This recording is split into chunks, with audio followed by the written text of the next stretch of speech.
Food Allergy Nation, I am Caroline Fleur, and today I'm going to give you my top 10 list of important words or phrases that I use regularly to help explain food allergies and our predicament to people outside of the food allergy community. Thanks for joining. Let's get into it. It's really hard to explain this all-consuming, complicated illness that people don't understand without rambling or ranting or over-explaining, because people can only listen for so long. They already don't understand a lot of it. So I've learned to be more concise, and I've had some success with a handful of words that I use regularly because they are short, sweet, and to the point without being overbearing, without over-explaining, and hopefully can bridge the understanding between our community and others. But as always, remember, I'm not giving medical advice or legal advice, and the video is not promotional. Okay, let's get into it. Phrase number 8. I've used this expression a few times when I've noticed someone appearing to be inconvenienced by people with food allergies, or because someone else told me about another person who was angry when they heard about food allergies, and they were sharing that reaction with me and how they didn't agree with it, which I appreciated.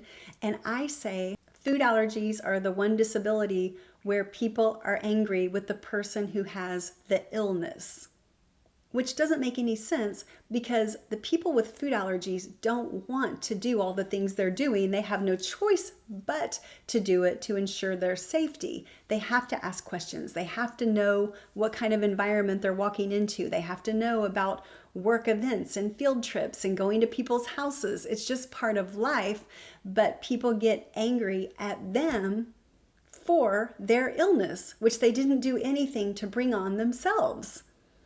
When I point that out, I've seen people's expression change because it helps bring home the fact that they didn't cause this. And it's strange because even if they had done something to cause it, I don't know where the anger comes from. But in this case, they didn't. All we've heard the past few years is how terrible bullying is, and everyone should stop bullying, and everyone should speak up if you see bullying. But for some reason, that hasn't counted as much toward people with food allergies. Children with food allergies and adults with food allergies have to take a lot of pushback. For whatever reason, it's acceptable to be angry at the person who's living with the illness. It doesn't make sense, but it does help in my experience to point it out. Use this with your own judgment. It depends on how well you know the person or how you say it, but I've always had a good reaction with it because it does bring home the point that people with food allergies are innocent in their food allergies. And it's hard enough to navigate this world without the pushback. Thanks for being here to listen to my top 10 words and phrases that I use when I'm navigating the food allergy world and trying to share with people who are not a part of our community. I hope it's helped you to look at your own surroundings and come up with some useful phrases of your own that can help make your life easier and get your point across as concisely as possible. If you have your own expressions or words that have made your life easier, put them in the comment section below so that we can all learn from them. And if you haven't clicked subscribe yet, please click that subscribe button because it helps me so much to know that there are people out there listening and watching and learning. So good luck, be safe, and I'll see you in the next video. Bye.